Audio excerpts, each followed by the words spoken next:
Welcome to Echo No More, clear, credible, court-ready documentation in high-conflict parenting. No hype, no legal jargon, no drama. I'm Dr. James. If you're new here, I'm really glad you found this space.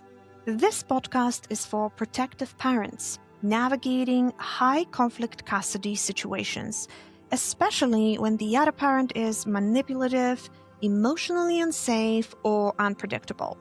I'm not a lawyer, and this podcast isn't legal advice. What I am is a parent who has lived through this system, and someone whose attorneys over and over again told me the same thing. Your documentation is excellent. They told me it made their job easier. They told me it protected my credibility. And they told me it changed how my case was received. That's why I'm sharing this. Not to teach you how to fight, but how to document calmly, clearly, and in a way courts actually understand.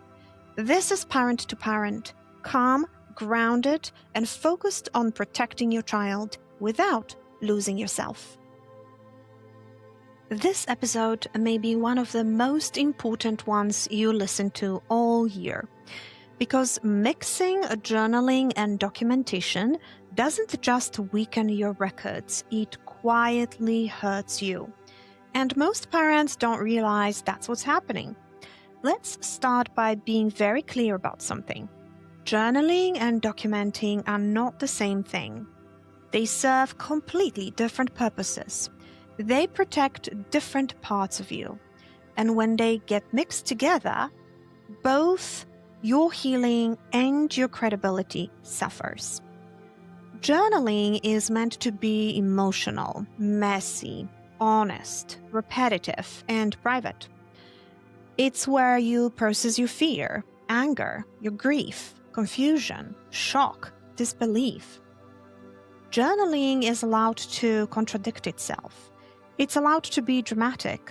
It's allowed to say things you would never want read out loud. Documentation is none of those things. Documentation is meant to be read by others, calm, neutral, factual, and consistent over time.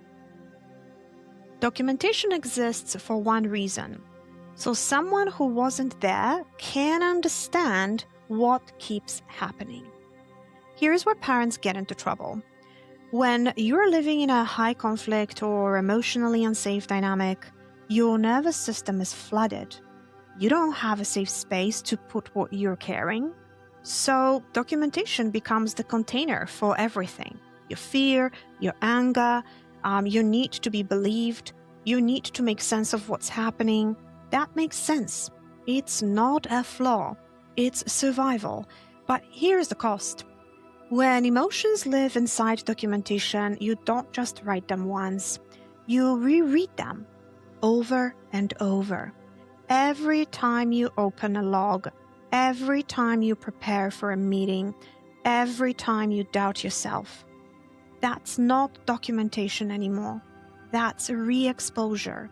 And it quietly re-traumatizes you. I didn't realize this at first. Early on, my documentation looked like journaling with timestamps.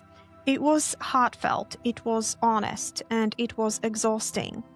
I would reread entries weeks later and feel flooded all over again. I'd cringe at my own words. I'd want to explain myself again. And then my attorneys said something that changed everything.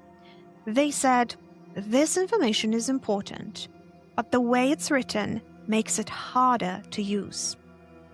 That was a hard moment, not because they were wrong, but because I finally understood something. I was asking my documentation to do emotional work it was never meant to do. Once I separated these roles, everything changed.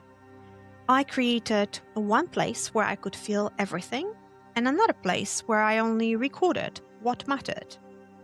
And here's what happened when I did that. My documentation got shorter, my tone stabilized, my stress dropped, and my lawyers stopped needing to edit for tone. Here's the rule I live by now, and I want you to hear it clearly. Documentation is not where you feel better, it's where you get clear. That doesn't mean you don't deserve emotional support. It means you deserve safer emotional support than a legal record. When journaling and documenting are separate, you stop regretting what you wrote, you stop rereading painful moments, you stop proving and start presenting. This separation protects your nervous system, your credibility, and your future self. You're not weak for needing to process what you've lived through. Documentation just isn't the place to do that processing. Before we close, I want to remind you of something important.